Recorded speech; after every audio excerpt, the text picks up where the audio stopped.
66% Joshua Suherman melakukan penistaan agama.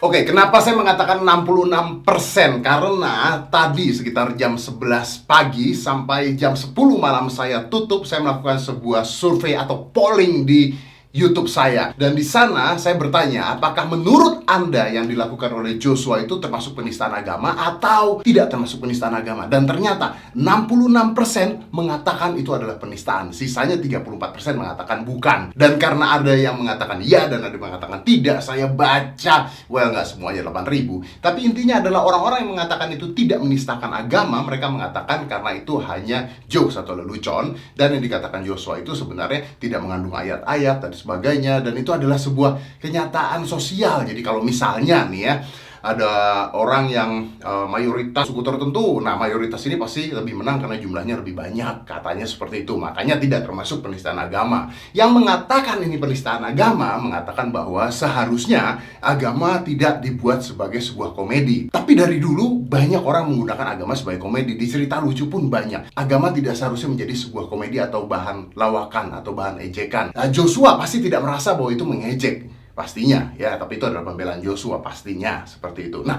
apakah ini termasuk sebuah penistaan atau tidak? Menurut Anda bagaimana? Kalau Anda bertanya menurut saya, first, dari dulu saya tahu bahwa masalah agama ini adalah masalah yang sensitif. Bukan hanya agama, suku, ras, antar golongan is very sensitive. Apalagi di Indonesia yang sekarang semuanya lagi serba sensitif. Mau nanti ada pemilu, ada politik dan sebagainya, everything can be sensitive. Menurut saya, orang yang berhak mengatakan ini sebagai penistaan atau tidak nantinya adalah pakar agama, bukan gue pastinya. Atau secara hukum benar apa tidak, polisi pastinya. Tapi di sini lucunya, ketika Joshua melakukan lawakan tersebut, sekarang gue ketemu jawabannya. Makanya banyak orang di sana, penontonnya semuanya ketawa gitu ya. Lalu dibalas lagi oleh salah satu komedian lagi dan semuanya ketawa. So di sana terlihat seperti nggak ada masalah dan it's a jokes. That's the problems. Tapi buat saya, Joshua Suherman ini ada salahnya. Salahnya di mana? Kan dia mengatakan bahwa yang mayoritas ini pasti bakal menang, ya hidup mayoritas katanya. Artinya dia tahu bahwa mayoritas ini banyak orangnya, dan mengatakan sesuatu tentang mayoritas kalau nggak menyenangkan atau orang yang tersinggung pasti dia akan kalah. Kan dia udah mengatakan bahwa pasti menang gitu kan. So why you take the risk? I don't understand. Yang kedua adalah apa yang dikatakan Joshua tidak selalu benar. Kenapa tidak benar? Dia membandingkan artis A dengan artis B, lalu mengatakan yang ini menang lebih terkenal karena agamanya ini gitu ya, karena dia mayoritas makanya lebih terkenal. That's not true. Karena orang Indonesia itu sudah pintar. Dia tidak membandingkan agama, suku, ras, enggak. Apalagi terhadap artis public figure, enggak. Kalau public figure itu bisa diteladani atau bisa diidolakan, maka orang-orang tidak melihat apa agama dia. Contohnya gue terkenal loh ya. Gue terkenal, mungkin lebih terkenal dibandingkan Joshua. Bukan mungkin sih, udah pasti. Tapi saya bukan mayoritas juga. Orang yang mengatakan, orang yang membandingkan saya dengan orang yang mayoritasnya agama apa, enggak gitu. Jadi kalau memang bisa diteladani, orang Indonesia sudah cukup pintar. Tapi it's a jokes mungkin buat Joshua, hanyalah sebuah komedi. Saya juga nggak nyalain Joshua pastinya, karena kadang-kadang manusia itu bisa keceplosan dalam berkata. Well, timbul sebuah pertanyaan lagi. Agama menjadi sebuah lelucon. Ini udah dari dulu sebenarnya. Masalahnya ini sudah sensitif. Saya dulu pernah baca sebuah lelucon tentang Gus Dur, dan ini bukan lelucon saya ya, jadi bukan saya yang buat. Saya baca bahkan di website, dan websitenya pun website terkenal. Saya ceritain, nah nanti Anda mengatakan apakah ini termasuk penistaan atau tidak, oke? Ceritanya ada biksu, pendeta, dan Gus Dur, oke? Biksu mengatakan bahwa yang paling dekat dengan Tuhan itu adalah agamanya, karena dia manggil Tuhannya Om, kan Om sama ponakan dekat tuh, ya kan? Lucu nih.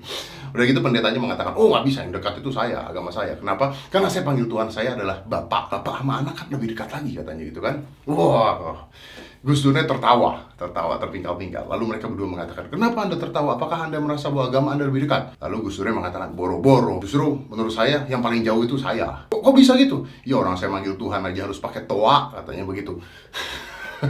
Itu singkat ceritanya seperti itu. Nah itu ada di website, bukan cerita saya, ada di website yang terkenal juga. Pertanyaannya adalah, apakah humor seperti ini termasuk sebuah penistaan apa tidak? Karena banyak, ribuan, ratusan ribu humor menggunakan agama, ras, antar golongan.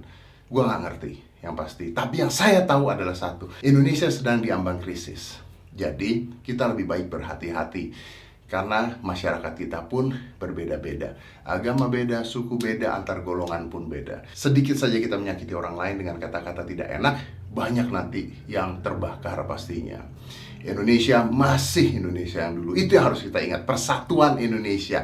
Dan yang keempat, sila keempat adalah kemusyawarahan. Artinya segala sesuatu harus diselesaikan secara musyawarah. Kalau salah, kita didik menjadi lebih benar lagi. Saya harap tidak terjadi hal-hal yang akhirnya terus heboh dan sebagainya karena hal ini. Dan satu yang pasti, ketuhanan yang Maha Esa. Indonesia. Saya Deddy Corbuzier. Saya Wijayanto. Saya Muslim. Dan saya non-Muslim. Ya. Tapi kita berdua bersaudara. Karena itulah yang namanya Bhinneka Tunggal Ika. Kenapa bisa bersaudara, Ustaz? Karena kalau diturut-turut, kita itu satu nenek moyang. Nenek moyang kita sama-sama seorang pelaut. Siapapun yang melihat ini, sesungguhnya dia terikat di dalam persaudaraan.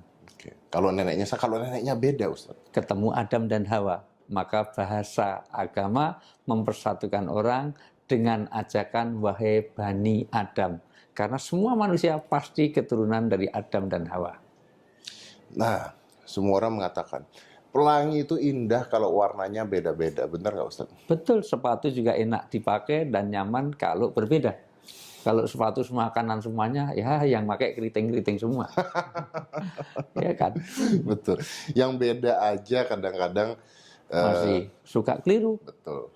Dibikin beda saja kadang-kadang dikira istrinya, ternyata istri tetangga. Dikira suaminya, ternyata sopirnya. Apalagi kalau semuanya sama. Jadi masalah, kalau semua penduduk Indonesia sama, saya pilih pindah dari Indonesia. Saya juga kalau gitu, Ustaz. Karena inilah keunikan Indonesia ya, berbeda-beda tapi satu jua di dalam sebuah naungan Pancasila, Ustaz ya, NKRI. Inilah Indonesia, berbeda-beda tapi Satu juga. Satu Itulah juga. Bhinneka Tunggal Ika. Ika.